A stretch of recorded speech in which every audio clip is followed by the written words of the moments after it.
Somebody told me once that hope was paralyzing because it impedes action. And I firmly believe that people have, these hopes and dreams that a lot of people have literally no intention on ever pursuing. I really want to do this and I would really love to do this. Okay, then tell me what exactly it is you've been doing to get there. I mean, some of it'll be fun, sure, but is it going to be as exciting as your dream and picturing that goal and doing this? No, it's not. But in order to ever get that goal and to ever achieve that dream, you have to do the work to get you there.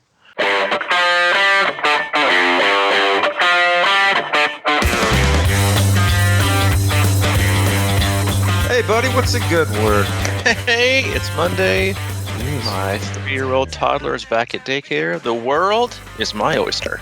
We're all anxiously awaiting how that world is my oyster. I feel like I've gotten more things done in the last 2 hours than I have in the last 2 months. Okay, I've got like 7 emails in the last 5 minutes. Somebody else be like, dude, you're on a roll this morning. I'm like, dude, watch out. I'm back in business. Things are good. First off, welcome in Crushing Iron Podcast, episode 378. It is June 1st, 2020.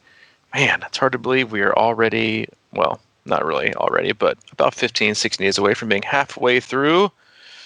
Whew, a pretty chill year, I would say. Pretty no chill. real ups. Not much going on. Staying as usual. But no, we appreciate you tuning in. We cover all things triathlon. We cover all things life, how they intersect, how they can complement each other, how they can sometimes take away from each other. And Mike and I, as both coaches and athletes, do our best to have a open conversation.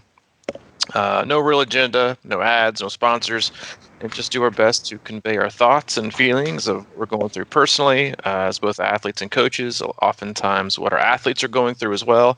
And then on occasion, we'll have guests, we'll do race recaps, race previews, have on a race director or even you involved in the sport. And then if we need it or feel like it's time, we'll check the pulse of our community, which is on Facebook, and you can search that Crushing Iron Group and let them kind of lead the way and throw in questions that we'll try to get to as many as we can on a podcast. That's what we do. We hope you can take something positive from our podcast today and apply it to your daily training and regular life.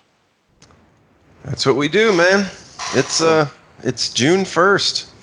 Phew, dude, it is. It's almost race season. It is. I'm telling you right now, races are happening this month. I'm excited about it. I'm pumped. I think Buffalo Springs 70.3 is going to happen at the end of this month, and I think that's a lot to be said. I think it's just been interesting. I mean, I think the whole year has been, I think interesting is probably a polite word to use in terms of everything that's going on in the world. And in general, it seems like everything's different every few weeks in terms of being difficult and whatever. It's just been nuts, man. It's been nuts. But and Ironman sent out their this email and then a YouTube video, I think, from Andrew Messick, which is he's kind of their head honcho face of the business, and about kind of their return to racing, like the Race Smart initiative, of how they're going to help mitigate some of the athlete touch points and all the things they're going to go through in terms really just kind of changing things into a very self-supported event that is going to get us back to racing. And I got out of it, besides most of what we'd already read in one of our Zoom meetings, was just in general, like if the city says you can come, they're coming. Like it's not going to be a Ironman decision to just say, no, we're not going to do business there. We're not going to put these races on. I think that they found they can be as creative as they can be. They've done their best. And if the city says you can have this event, they're going to have the event. And just like you would see, because they're a business, and just like every other business, it's like, well, that's opening up your mom and pop, small business owners that own the Ace Hardware down the street, or a restaurant, or whatever it is, or a grocery store. If the city says you guys can open, they're going to open because they need to make money, and they need to make money to live. They need money to survive. They need to make money to keep their business afloat. And the same thing goes for companies and businesses all the way up the ladder into the millions and billions of dollars. So these races are going to take place. They're going to look very different. I'm not sure if that's where the topic we're going to go on today, but they're going to look different. Things are going to change, at least here for the interim. I don't know about they're going to change forever, but they're going to change some. Like, I felt some of those changes on a personal level this morning when I dropped Hayden. Hayden's been out of daycare for going on 80 plus days.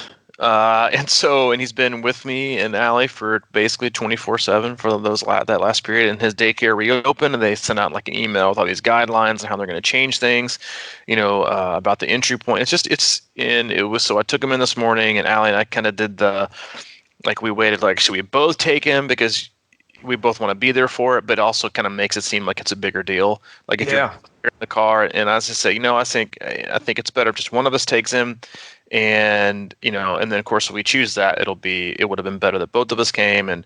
But I said I'll take him this morning and see how it goes. And I was, to be honest, I was super worried, like that he was going to have like a huge meltdown and like a giant separation anxiety and just be really, really stressed about the whole situation, because he hasn't been there again for like about 3 months. And even before that, he had been there for, I think, just a month. So it was still very new. And so we walk up and we wait like 6 feet behind the people in front of us. And then we have to sign this waiver and then sign him in. And then they check his temperature, like on his forehead.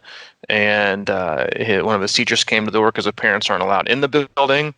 And so he walked up and he was holding my hand and gave me a hug. And then I thought it was like, here we go. The tears are going to come and things are going to get really ugly and it's going to be, really stressful. And then he gave me a hug, kind of looked, a little bit sad, I think, but then walked to his teacher, held her hand, and walked inside like a champ, which was super relieving. And just shows how resilient kids are, especially if you like prepare them with what's going to happen. But it's just a weird thing. I mean, and it's not an inconvenience, I wouldn't say, because there are worse things in the world that people are going through. But it's weird. And what was his general reaction when you said?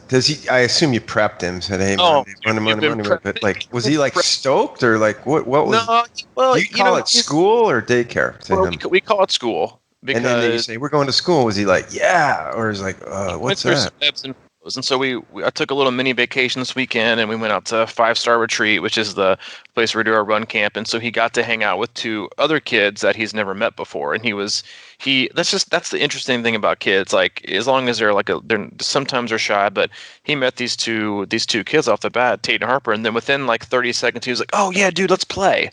Which is, it's so interesting. I think great that kids can do that. Parents are usually like, yeah, we need to have a warming up period of about 3 to 6 months before I can figure out if we can even, talk to each other. And so they played, and then so all weekend we're like, you're going to go back to school on Monday, and we're excited to see your friends. And some of the times it's like, yeah, and I want to see my friends. I can't wait.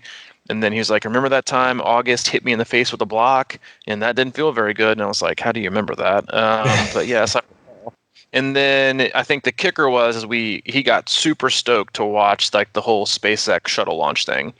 And so Alec came up with this good idea that we're like, well, moms and dads can't go inside daycare, or it can't go inside your school. It's a special school for little kids and their teachers, kind of just like the astronauts who had to walk to their space shuttle by themselves, kind of down that tunnel. You guys get to do the same thing. And so he was pumped about that. Last night he kind of went through his ebb and flows. He was like, I don't want to go to school tomorrow. I don't want you and mom not to be there. And I was like, well, so you talk through the whole thing, and like, it's okay for mom and dad not to be there. You'll be fine. You'll have fun, and it's also okay to miss us. And it's also okay to be sad, but you'll have fun and we'll pick you up. And then this morning he seemed pretty okay with it, and he was kind of quiet as we dropped him off. Or he was kind of quiet as we got out of the truck, and I was super kind of anxious because I was like, we kind of delayed the drop off time, which is already a short window. Like, you have to drop them off between 7:30 and 8. It's not just between like 7 and 9 anymore, because the teachers have to come out and escort them into the classroom. And so I tried to get there like a little bit later than normal, so he wouldn't be the first kid in there. Of course, I showed up at 7:45, and he was the first kid that was in his class. But we walked up, and he was a little bit quiet. But then he saw one of his favorite teachers come around the corner and like waved and was like, "Hey!" And I was like, "All right, I think we have a chance here." And they did a good job of like explaining to him the whole temperature check thing on his forehead. And I signed him in, and I was like, "Hey, here, all the kids are going to be in your class today." And then he went in.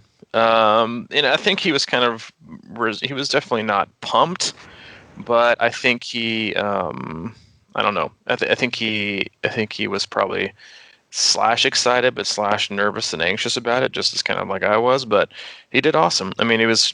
I guess brave was as brave as little toddlers can be. He did awesome. So, Nice. but yeah, it was.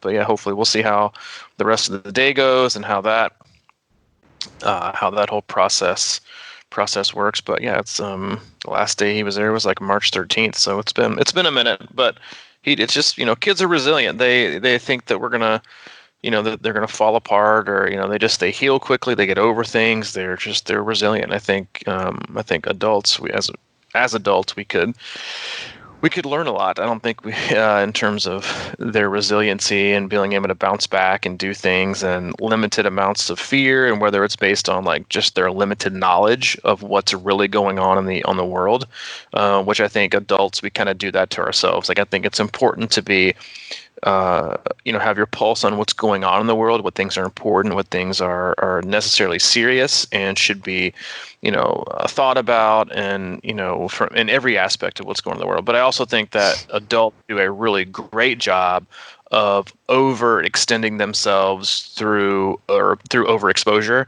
to certain things that they know is not going to make them feel good. And don't get me wrong, like you don't have to.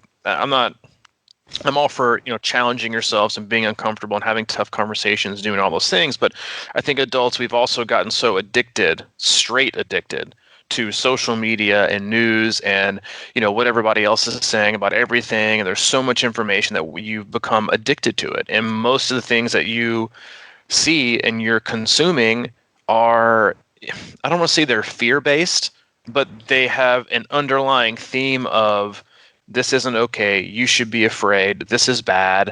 And I think that changes the behaviors of adults and how we look at things, what we expose ourselves to, how are we willing to challenge ourselves? Do we live our lives based out of fear, or do we, because we feel like we know so much that we have more to be afraid of? But in a lot of ways, I think it's just we do a very good job of cultivating our own anxiety in a lot of ways, and stoke that fire of emotional turmoil and anxiety through, constantly scrolling through, Facebook, or checking the news, or this and this, and you obsess about it, and then that leads you to not doing a lot of things that you probably could do, and really living your life on the offensive instead of kind of being so reserved and trying to just live life on the defensive. And I think it's something we could all kind of learn from. Well, it's so funny. I mean, this will be once again proof that like somehow, some way, we kind of, I don't know, synergistically, unknowingly kind of come together on these topics because I read your email today to the team, right? And I'm like, how we are. We're kind of like, we have a few ideas in mind when we get to the podcast, and then we're just sort of, it kind of like, we let it flow in, right? Mm-hmm. So one thing you said was, you were talking about the Team 10K this weekend, and one of the things you said was, don't be afraid to fail. And that was the thing that jumped out at me for many reasons, because obviously we, with regard to training and racing and things like that, that's a natural thing to say. It's don't be afraid to fail, and also don't be afraid to push yourself and see where you're at, kind of thing.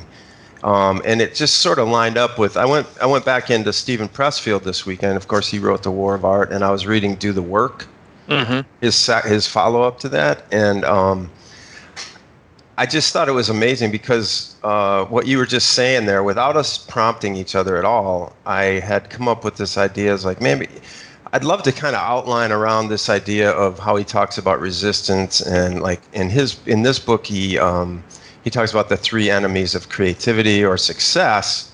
And I got to thinking, like the time we've been going through in this time of isolation, and really how it's almost like a petri dish for what he was talking about, and how we can get in our own heads and be afraid to fail. And you talked about how a child can have a short memory and they kind of like are naive to certain things and they just kind of plow ahead. But in his case, he talks about resistance again, which is defined as fear, self-doubt, procrastination, distraction, ego, self-loathing, and perfectionism.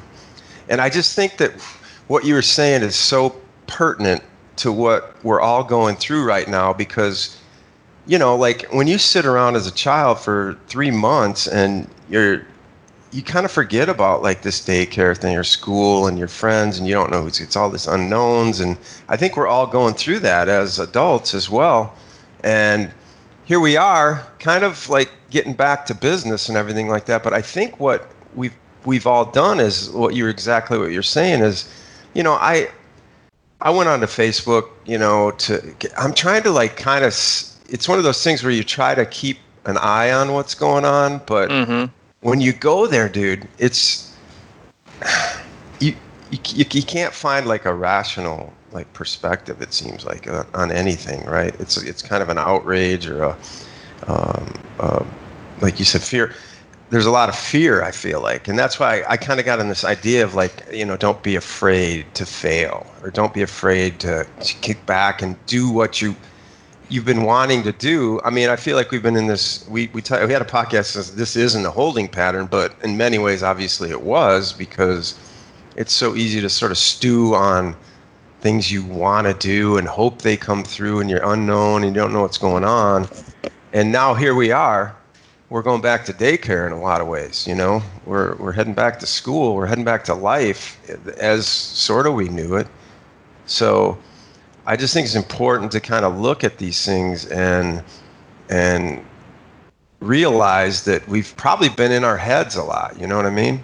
And I think, man, this is such a good topic, but it's such a tough topic. Because it is. And I think it goes, but we never really shy away from tough topics, whether they're triathlon related or life related. And I think it's an important one to have, because one of my biggest fears, and to be honest, it's something that I've, I don't say struggled with, but I've had to have like, really tough internal conversations with myself the last few months, because, like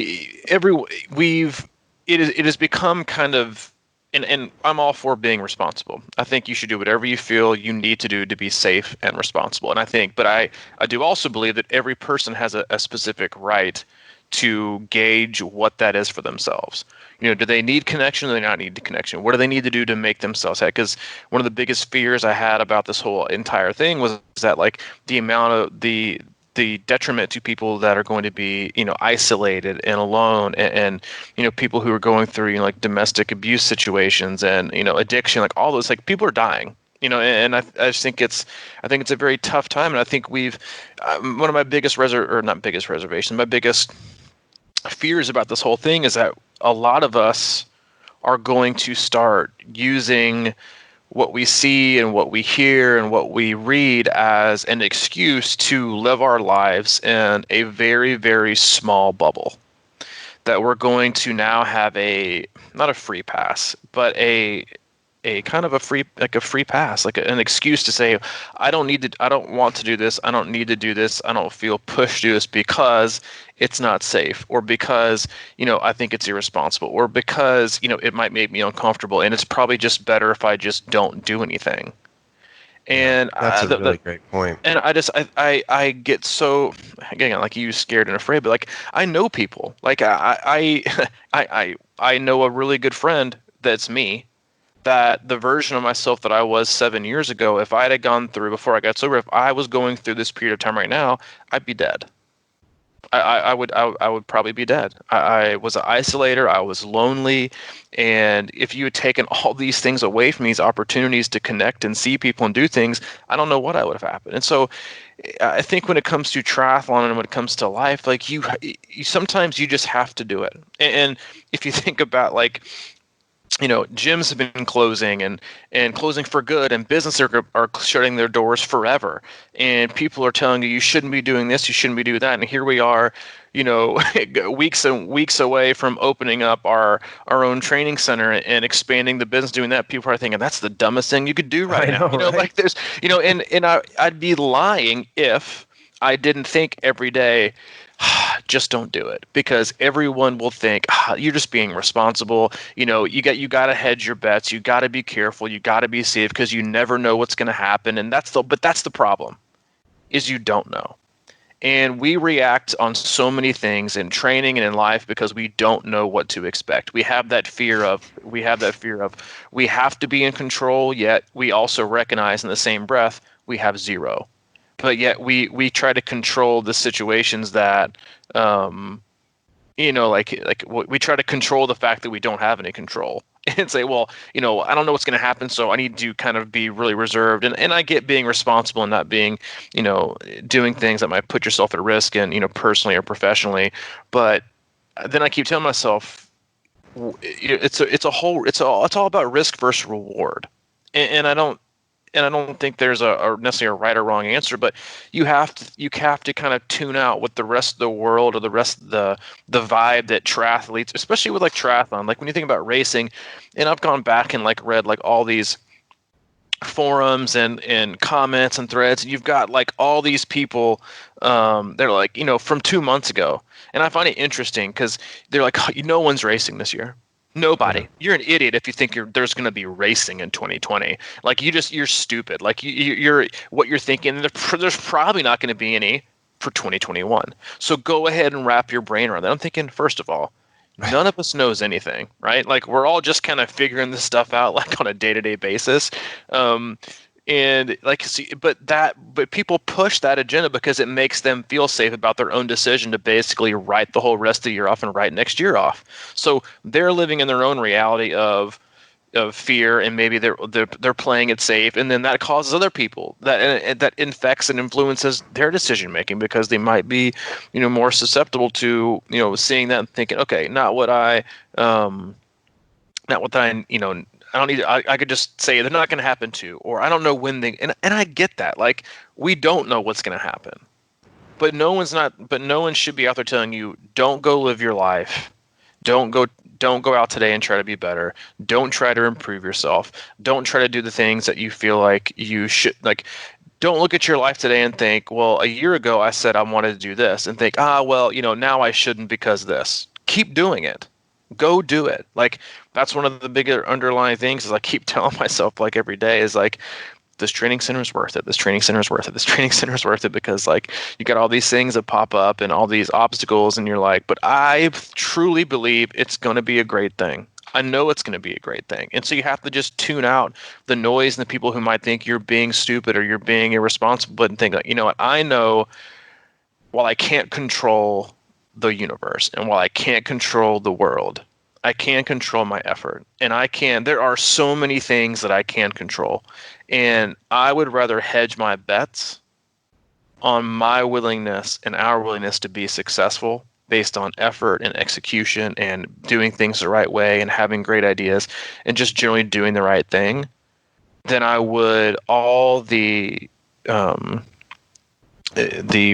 feelings I would have if we didn't do it. And looking back and thinking, God, what a huge mistake.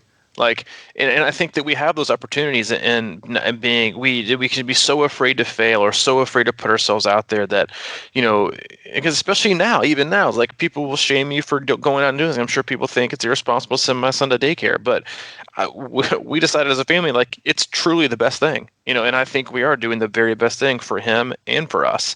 And I'm not going to apologize for that. But I just think it's such a delicate. It's not the world. The world hasn't changed, right? The world is still like this. The people are still the same, and that's the problem.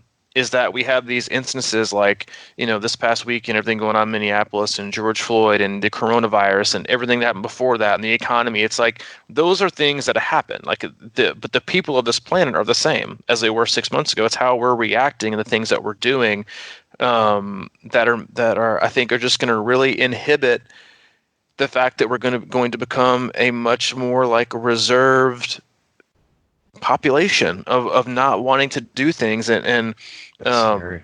I mean, it is to an extent, I think, in that like you we are That's scary, but it's yeah, I mean, I know what you're saying. Like it's something to really be aware of, and like consciously think like the decisions that we're making, and I understand Ironman's like place and what they're doing with like all the virtual racing is because they want to include so many people in the business, but I have like a reservation that people are only going to want to do things in their house, and they're never going to want to go outside. Like I had an athlete email me this morning who is as adventurous as they come.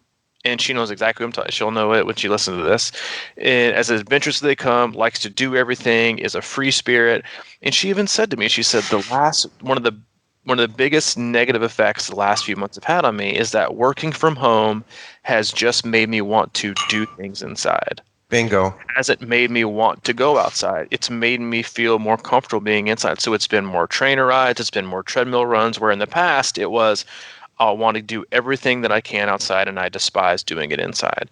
And I just thought it was a huge revelation. The fact that I think many people are like that. People, you do things, and you not only do you create habits, but you create comfortable environments that propel those habits and those behaviors. If you're a person that gets on the treadmill, that's all you're going to do. Is hop on the treadmill. I'll use him because he's a great example. Lionel Sanders. His whole professional career, all you ever do is saying running on the treadmill, running on the treadmill, running on the treadmill, running on the treadmill, everything on the trainer, everything on the trainer. And only in the past few years, as he started to do things outside, like you don't just become immersed in a habit or behavior that is an activity, you also become obsessed and addicted to what the environment is surrounding it, because it's part of your habit, it's part of your behavior. Comfort. It's not, yeah, it's part of your comfort, because especially triathletes, you're huge comfort junkies. You don't like disruption. You, God forbid, like your training, your workout won't upload to the virtual platform you're using to make your trainer do exactly what it's supposed to do on every single second of and oh my God, I've got to change and shift gears on my own. Like, whatever happened to just using a timer and knowing your workout and using a dry erase board? Like we're creatures of habit, and anytime that comfort is disrupted, we just get all out of whack and all out of sync. And all that's doing is creating a group of people, athletes, especially triathletes, that when it comes to getting to race outside, you're going to be in trouble, because you're going to have become so comfortable and so addicted to the perfect, controllable everything. To now, you're going to race outside in an environment with different temperatures, wind, terrain, people. Oh my gosh, yes, you actually have to shift gears on your own. You're actually going to have to swim for a change. You're actually going to have to actually steer your bike and stay upright. And you're going to have to run outside, and no, you can't just set it on, 7.0 miles per hour, take your towel, cover up the screen, and just run without thinking. You're going to have to govern your own body. And it's numbing people, and it's numbing athletes into an obsession with comfort. And I think people are going to really, really miss out on experiences and performing better. And, I know that people are very sensitive to like the anxiety that so much of this causes. And some people don't have the ability to go outside, right? Because like they don't live in a place where that's allowed, or they don't have the time to drive there anymore. But the more and more these things happen, is you're becoming so comfortable in your own home, then you are going to start convincing yourself or feeling, without you even probably recognizing it, that, I mean, listen, and there is not a bigger homebody out there than this guy. Like, I am a huge homebody, and you are too. Like, I like to be at home. Home is my place. Like, I'd rather put on my jams, watch a little bit of Netflix, and chill out. But I have ran outside every day since this thing happened, and I won't go on the treadmill. I will work outside when I can and sit on our deck. I will do anything that I can to be outside and to fend off this feeling that is we are seeing restraint out there in the world with guidelines and things you can or can't do from your local government or whatever it is. Like, you're seeing these in place, and while you have to obviously adhere to a lot of them, and do what you feel like you need to be healthy and responsible for you and your family. But I believe it's going to start affecting and start wrapping its tentacles around all these other little sub parts of our lives that we're not going to be aware of until all of a sudden we find ourselves thinking, when was the last time I did this? And why have I not been doing it this way? And I think we'll be able to look back and think that I've kind of programmed myself with encouragement, I think, from how things have been. And I was and I am just as precautious as I have been in the beginning. But I think we're going to look back and think, there's being responsible, and then there's waking up every day, living on fear, obsessing about comfort, and I've lost opportunities to, I don't want to say get ahead, because it's not always about getting ahead, but it's about doing what's best for you. And I think that's getting lost in a lot of ways right now. It definitely is. I think that is probably the biggest point. I mean, you said a lot there, but for mostly it's, I mean, look, the very nature, I think, of being a triathlete and wanting to be in this sport and conquer different things conflicts with that rationalization piece, and that comfort zone piece. So it's like we're stuck in this place where on one side, we want to go out and do these things and be people that, we dream about, these, like, we want to challenge ourselves and go all these things. But now all of a sudden we've been stuck in a place, a lot of us, where we are isolating. And it goes back to what I said again, the three enemies that he talks about with success, Stephen Pressfield, in The War of Art. The resistance, which is that distraction, procrastination, self-doubt. And then he also talks about rational thought as being an enemy, rationalizing yourself into staying on the treadmill, for example, or rationalizing the fact that, well, we're not going to race for a couple of years or whatever, and I'm comfort zoning and everything. And the third one he puts on here is friends and family as an enemy. He also uses them as an ally, but in the enemy space, he says, because they know you who you are and they want to keep you that way. And I think that becomes kind of contagious, where people are always trying to no, just you. That's not you. Don't go out there and swim today. Don't go out to that lake. It's dangerous, But it's like, I think the nature of being a triathlete is wanting to take that chance. I think back to the things that I've gone through in the sport and how uncomfortable it was, like that race we went to Knoxville when it was freezing. I was scared out of my mind, but it was the key to me breaking through to another level. And we talk about transitions a lot, like the transitions in triathlon, but we're facing a massive transition in life right now for a lot of us, because we have been sort of dormant and kind of sitting in our home. And it does get easier to take, like for me, like I used to kind of be more out and about and do cold showers all the time. Like those cold showers have been hard for me lately because of unknown reasons. I haven't been in the pool. I mean, even the thought of getting in a lake for a lot of people right now is probably daunting. You haven't swam much and it's going to be cold and it's just not comfortable. So we're in a transitional phase that I think we have to kind of sack up and say, hey, no, this isn't why we got in this sport, to sit back and be comfortable and ride on the trainer and the treadmill, or get on the treadmill. And you know what I'm saying? It's like, I think we have to kind of push ourselves in a way to get out of this comfort zone that has really kind of collapsed in on us, a lot of us. And I get it. And I love the analogy with the hub, because it's like, what a dumb time to start a business. It's like everybody's struggling. I mean, and I love what you said, because it's like, man, the regret of it. I mean, we know that we just got to plow ahead. We know it's a good idea, and we can't control shit that we don't control, right? We don't even know what's coming, but we know that we think this is a good thing. We're living our lives. We're going for that, and I'm the same way, dude. I have no doubt that it's going to work out.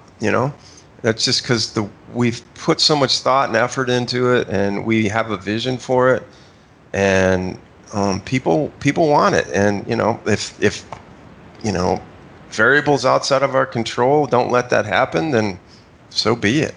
but we can't let that stop us. Yeah, I love what you said about the whole family thing, because I think you could use like that as an analogy about like our inner voice, or like the good training angel and the bad training, demon or whatever on your shoulders tells you not to do things, or you got to pull back and you got to play it safe, or that's too hard, or you can't go do that, or just take the day off and be too lazy. It's like, family is that in a lot of ways. Like that was one of the bigger things, like with Allie and Allie's family has moved all over all the time. My family all lives in Nashville. They've never lived anywhere else ever. And we've moved twice in the past 4 or 5 years, and we moved here. It's kind of like, why are you, we're just going to live here, we can't imagine living anywhere else. And a lot of families are like this. I mean, that's they live in the same town, live in the same state, and they never go anywhere. And was it like, oh, we're leaving my mom behind, my sister, like, we're not going to see him as much.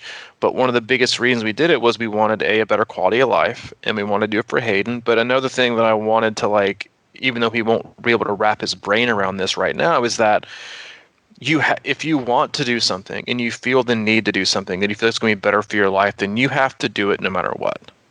No matter what your friends might think, no matter what your family might think, if you feel like it's best for you or your family or for your kids, then you should be unapologetic for why you're doing it. And that was one of the lessons that we want him to have in the next few years, or when he gets older. Well, not a few years, thank God, but when he gets older, is we also don't want him to say, well, I can't move because mom and dad are here in Chattanooga or wherever we are in 15 years. We want him to feel empowered and encouraged to go do his own thing and live his own life and be his own man. Not that, oh, well, we're all here hanging out in, Chattanooga. You have to kind of stay around too. You might as well go to college here at UTC and do this and then get a job here. And if he wants to, that's fine. But I want him to feel encouraged, the fact that he can go do these things and feel supported, because if he feels like it's in his best interest, and he should do it. And that's how he should grow. And I think right now, like, we find ourselves doing these things, and I think just doing it without even really recognizing it, that we are using. I think the line between fear and comfort have been blurred, and I think that we are reverting to things, and we are becoming more. Well, let me phrase that. I think comfort, no, not fear. I think the line between safe and comfort have been blurred, in that we are lulling ourselves into these patterns and these behaviors of, oh, well, I'm just doing the safe thing.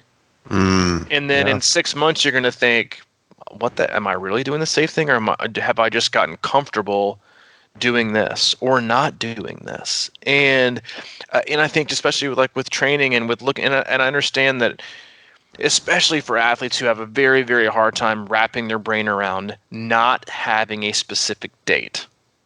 I think that's a huge struggle. I've had athletes tell me this is a huge struggle. I don't know when I'm going to race again. Some of them thrive off it because they don't have the pressure. Some of us are like, I don't know. I don't have any motivation. I can't do this. I can't do that. It's hard.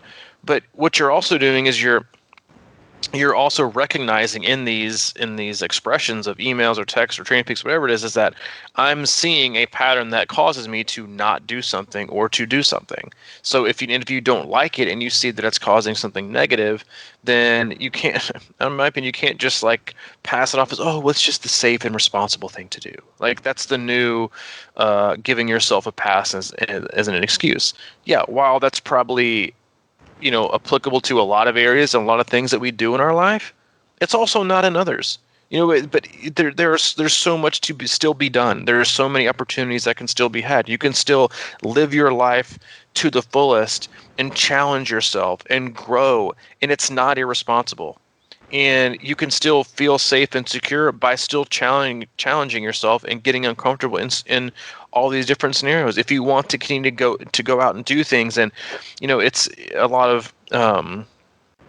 I was reading something about Warren Buffett and all this the tremendous amount of money he and all of his his whole conglomerate lost in the first quarter of this year. It was like $580 million or something insane amount of money.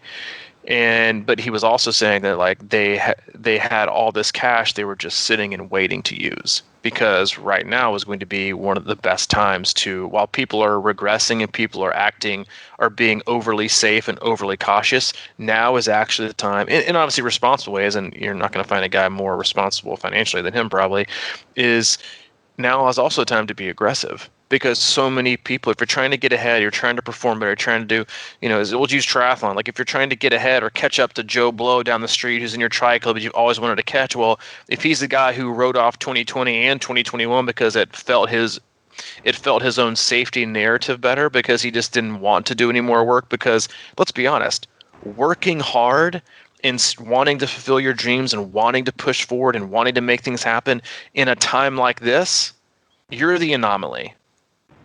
Everyone else is thinking, play it safe, do the minimum, do the littlest you can, and it's also okay because things aren't going to happen, and we can all just kind of get in the same boat of just not doing shit because we're going to get a free pass because it's the pandemic and everyone's got it this way. Well, guess what? Not everyone has it this way, and also you don't have to act like that. You can still be aggressive. You can still be opportunistic. You can still find a way to challenge yourself and do things, because what you're also doing is repeating and creating a behavior that's going to make you a more resilient person. Because if you expect to get things done in life only when the pictures are going to be painted perfect and the weather's going to be great and life is going to be awesome, well, guess what? Shit's going to keep continuing to happen. Even all after this stuff that's happened the last week and the last year, guess what? In 2 years, it'll be more of the same, but just a different headline, a different subject, a different, denominator of what's trying to interrupt our life. And so if you're always going to be willing to find an excuse for not doing something and not challenging yourself and not fulfilling your dreams and or pushing something off, well, I can just do it later, and who knows what's going to happen. Well, who knows what's going to happen yourself into the year 2040, and you're going to look back and think, well, the only thing I accomplished the last 40 years was procrastination and the ability to not follow through on anything I said I was going to do, just because we don't know.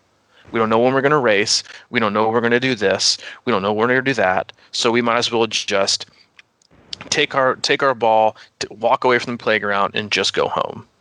But you could be back on the playground, playing by yourself, doing whatever heck you want to, and having a good time. Mm-hmm. Yeah. So a few extra expletives on there. Sorry about that. Was there? I don't know.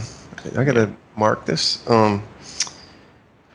Yeah, the built-in excuses, right, has always been a thing too. And I struggle with that, right? Like, it's so easy to, wow, nobody else is, we're all in this, in this place or whatever. But you're right, man. It's like a time to go for it, right? It's a time to keep doing it. And I was thinking about it yesterday because over the years I'm a big yoga fanatic, and I've been slacking on it, right? And then I started doing it last night, and I had this immediate feeling of regret. Like, I was mad at myself because I'm like, why haven't I been doing this? What's been holding me back from trying to do this and get better and get stronger and do all these things that I know make me a better person, make me a healthier athlete, a stronger athlete, and all these kind of things. And I started wallowing in this, like, man, I just blew the last month and a half or whatever, But then I was like, no, because you just start again, and don't live back there with all that guilt and like regret of, oh man, I could have, because we talked about it, but like one of the factors is this is a factor, and it's been harder for people, for most of us, to actually pursue those things that it was easy at the beginning. It's like, now's the time, you've got the time, go do it. But the reality of it is there's like a lot of weird crap going on, and your minds are screwed up, and you're in isolation, and you're not doing your normal stuff. So you just did the best with what you had at that time, whatever that time was, and now just do it. I mean, don't wallow in the past of regret, but just change that pattern and go forward. I mean, that is always available to us, right? Mm-hmm. Because we can't do anything about what's gone. So now is the time to just start it and feel good about it and build that up and start building that transition into your next phase. And, again, man, I just can't get over that thought about how triathletes like to push the boundaries. They want to change. They have a desire for some kind of, like, they have an inner self that they're trying to find, right? I think that's the way I think about it. It's like, I think people come to this podcast, to this sport, because they're looking to, be that person that they see inside, that they always feel that's nagging at them, that different side of them or whatever. And it's like every time you show up at a race, that swim line, I mean, you're facing something that 99.9% of people would never even go for. And here you are standing in that line, and you got to jump in a damn raging river or wavy lake or all the, I mean, that's taking a shot, man. That's a risky, not risky, but you know what I mean? It's like it's really pushing yourself out of a comfort zone. And that's what I want to get back to as a baseline. That's what I think about as far as I want us to continue to be like, no, I'm not going to settle for this. I'm not going to, it's drizzling outside. So it's so much easier just to sit on the treadmill today, than go out and run in a little bit of rain. I mean, come on. You want to get to the point where you like, yes, it's raining. Let's go outside. I mean, that's when we know things are going well with our training. Would you not agree with that? Oh, I totally agree with that. We're it's reaching out. We're pushing through the boundaries. We're going for it. That's what we want to be doing right now. It's just it is like it's a really interesting like psychological study in how people mentally and emotionally respond to obstacles.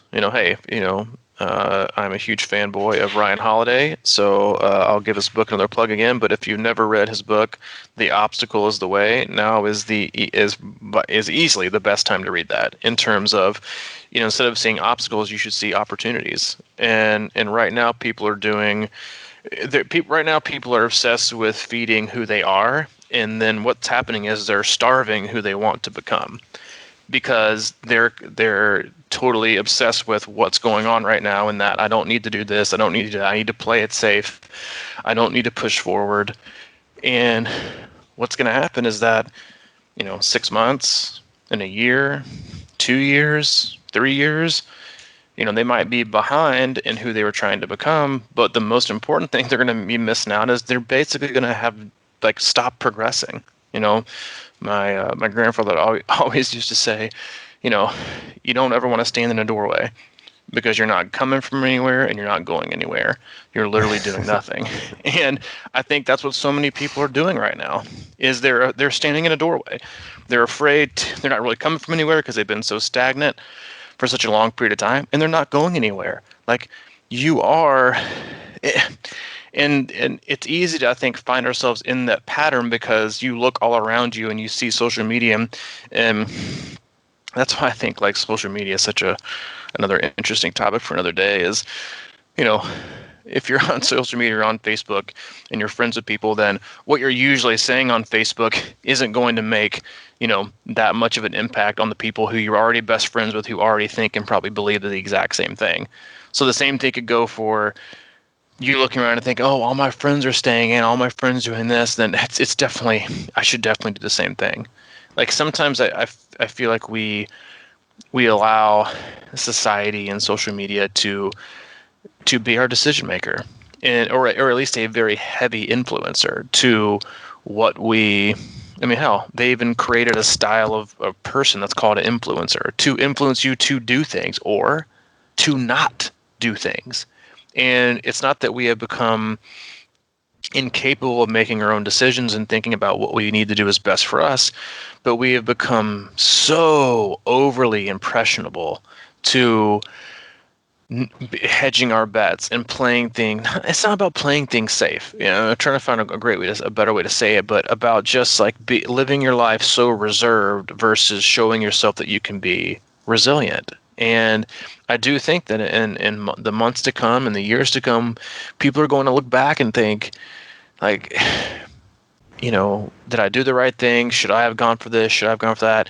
And because the other part of the whole thing is that, or the whole last 6 months, is that and I find it really interesting, the dialogue between, you should live your life to the fullest because you just never know how much time you're going to have, and you should really appreciate the things in life that you have. And on the flip side of it, all it's done is encourage people to refrain, from living the life that they want to have or doing the things that they want to do, because you should stay inside and you shouldn't go anywhere and you should play it safe and you shouldn't do this. So you're like, wait a minute. So we don't know how much time we have, but we are restrained to only doing these specific things that are not what I want to fill my life with, and not how I want to invest what I want to invest my time in. And that was like the biggest internal conversations I've had with, myself in the hub is like, I do. You're right there together. Like, it's going to be a great thing. But if I ever have like a negative thought or like that, self-critical, thought process creeps in, it's like, yeah, but but if I'm gonna spend the next few years, the next 5, 6, 7 years doing something, I want it to be that, and because that's what's gonna make me happy. And I care how it turns out, but what I would rather do is have it, is to do that and push forward than look back in 5 or 6 years and be like, well, things are okay. Things are okay because they're the same. And I'm not nearly as happy as I could have been had I done this. Because I think that's the regret piece that comes in. And I think people are going to have regrets when this is over. Training, racing, personally, professionally, there are a lot of ways you can still push forward, and a lot of ways you can still be successful, no matter what. No matter what. We can't use life and everything that happens as an excuse to not overcome obstacles and to not do what we want to do and not to become somebody different, because you're removing the opportunity to become like a significantly better version of yourself by showing yourself that. Because you're either doing one or two things. You're either showing yourself you are resilient and that you are capable of overcoming things, and that doesn't mean being, an incredible tough individual every day. It's not about that. That's sometimes that's just being stubborn or being, not being really in touch with how you're feeling. But it's about being undeterred. You can have bad days, but it doesn't mean you're going to retreat and run backwards. So you can do that. You can stoke that fire. You can become that person, or you can keep reiterating the fact that you're the person that always gives up. That you always get 70 to 80% of the finish line. You think, all right, I'm just going to pull out. Like, I've done a lot so far. I'm just done. And that's okay, because I made it this far.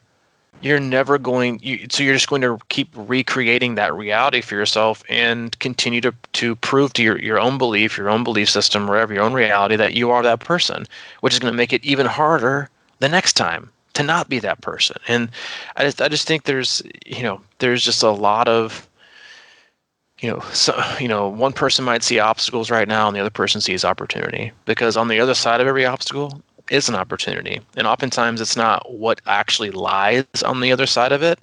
It's what you went through to get there that is the opportunity that you're missing. It's not a materialistic, tangible item. It's an experience that you put yourself through mentally, emotionally, and physically that changes the fabric of who you are, and then allows you to do something even greater the next time, because those little bitty minor obstacles, and we all know people like this. I have athletes that are like this, that the smallest, like, bare minimum inconvenience can derail a gigantic thing. It'd be like, for some athletes, they need like, a 20-ton steel block on their railroad tracks to derail them. And some athletes need a toothpick. That's how it is. Like, and I think the world is creating more and more athletes and people that only need a toothpick on the railroad tracks to derail them from their goal, because it has to be perfect. But the more times you can overcome those toothpicks, those sticks, those whatever on your road to success, the more times you can chip away and give yourself those experiences to get better and overcome things, and that are smaller. That is a snowball effect that allows you to overcome those bigger obstacles and those bigger things you want to achieve. They won't seem so big anymore, because relative to what you're going through and what you've been through in the past and what you've shown yourself you can succeed, it's just relative. And to you, it's just another obstacle to go over and to go through to get to where you want to go. Yeah. I forgot who said it. I think it was like Ben Franklin or something like that. But there's one of those guys. One of those. Just Ben Franklin. Ben might have said something about, like, he was talking about, like, the difference between freedom and safety, and how most people truly want to be safe rather than free. Mm-hmm. And I think that really fits in here. And I keep thinking, because it's scary, because it's like, hey, all right, do whatever you want, man. Go open a hub. And what's going to happen? We're going to see a lot of, as you've seen, and I've witnessed, is there's been a lot of obstacles.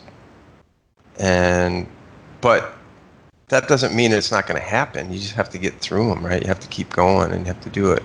And it's like back to a more relatable situation for everybody out there. Again, I was talking about how my Garmin broke and I had to pull out my chrono watch again a few weeks ago. I know this is silly, but I think it's a big deal because it is an obstacle in a way, because I see it posted all the time. It's like, wow, my Garmin didn't sync or whatever. It's like, I can't ride or whatever. It's like that it creates that little bitty toothpick to me.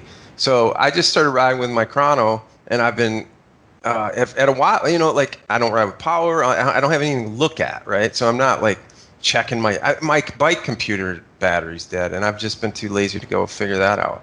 So I'm riding literally with nothing, but I've been riding a lot. And for a first week or so, I kept like, man, I don't even know how fast I'm going. I have no idea how fast I'm going. I don't know how many watts I'm pushing. I don't have my elevation chart. I don't have any of that stuff. You know what? But you know what I've been doing? I've been focused on riding my bike. And I've been riding it a lot more, and I've been finding a love for it, because now I'm starting to look around and I'm starting to ride a bike. I'm not looking at numbers. I'm not looking at a watch. I'm not thinking about all that other stuff, and I'm starting to enjoy the bike rides. So to me, how can that not be a win, right? Mm-hmm. I mean, it's just there's just so many little things that get in the way sometimes between what we're trying to do, and it's so easy to just shit can something because like you don't have your right nutrition or whatever the case is. Just do it. Face that little thing and get over it, because that's going to help you. If I don't have a bike computer in a race or any of that kind of stuff, I'm fine right now.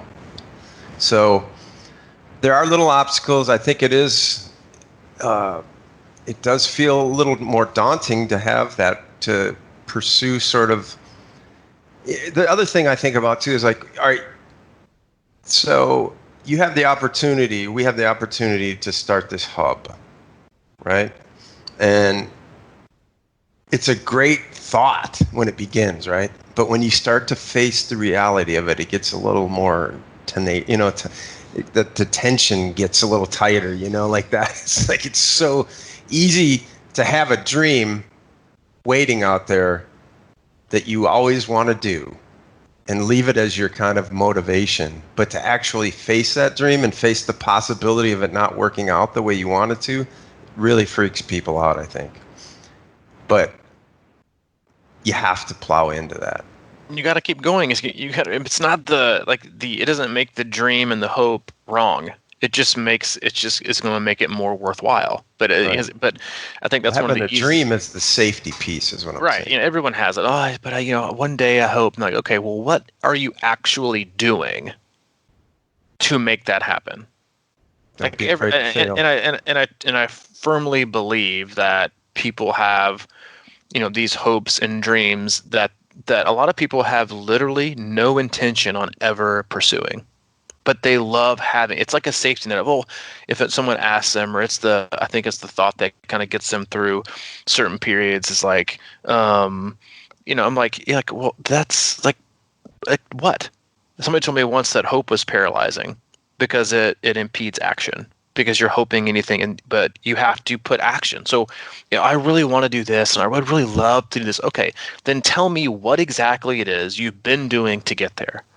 Oh, well, I just think, I'm like, well, then get to work. Like, nothing is ever good. You're not just going to wake up one day and something fall into your lap. But we upset, and I think one of the other biggest areas that we miss opportunities on is like, well, in the next 10 years, I really want to, accomplish this. And I really want to be here in my life, or I really want to run, a sub 4 hour marathon or a sub 3 hour marathon. I really want to finish my first Ironman. I really want to go sub 6 hours and 7.3 in the next couple of years. Okay. Well, guess what? Between now and in a few years is all the non-fun stuff you're going to have to do to get there. I mean, some of it'll be fun, sure, but is it going to be as exciting as your dream and picturing that goal and doing this? No, it's not. But in order to ever get that goal and to ever achieve that dream, you have to do the work to get you there. Oh yeah, man, I would love to just, retire by the beach by the time I'm 60 and live my life like this. And well, what are you doing between now? I don't know. Just it's a dream I have. Okay, well, it's not really a dream. It's just it's a daydream. You're not doing anything actionable to put you there. You're increasing the amount of debt you have. You're spending money irresponsibly. Like, what are you actually doing to get yourself there? It's just a dream, and you have to be able to put action behind something if you really want it to be something that's going to happen. You can't just it means if we need more and more examples, you can't just let the universe play itself out. You have to do your part. And that goes for everything with training, with racing. Like, you can't just hope your way to the finishing time you want. You can't just dream your way to covering the distance you want. You have to put in the work. And I think people are becoming more and more afraid to put in that work because they just, you just never know. Well, guess what? As if we could rewind back to last October, guess what? You never know what's going to happen. So you're right, but you could at least feel more comfortable being the person in the driver's seat controlling your own destiny. Perfect. Up and Perfect at wrap. Over an hour. Wrap it up. Oh, that was a good one for the first response or first podcast in June. It's a good one. Yeah. June's one of my favorite months. Is it? How come? Yeah. We always have camps in June. I'm looking forward to our camping this month, seeing people, hanging out, doing the things that I've missed doing the last few months. It's good. I love June. And it's also like straight summer. Like, June is straight summer, which is always fun. If you haven't been or want to, take yourself back, you can always visit our website for more info on coaching camps and community. That website is C26Triathlon.com. It also has our online hub, which is continuing to grow each and every day. It's got a lot of online content, Zoom meetings that I've done with our athletes, other videos, blogs, tons of educational info in there for every type of athlete, whether you're a beginner or a seasoned veteran. It's there. You can check out that in a hub preview as well on the website. If you want to be part of our conversation and the rest of the awesome group we have on Facebook, you can search Crushing Iron Group on Facebook, answer a quick question, and we will let you in. And if you have any questions for Mike specifically, he's at crushingiron@gmail.com. Or if you have any questions for me specifically, C26coach@gmail.com. All right, that's a wrap, man. We will see you all on Thursday. See you Thursday. Thanks, buddy. See you, man.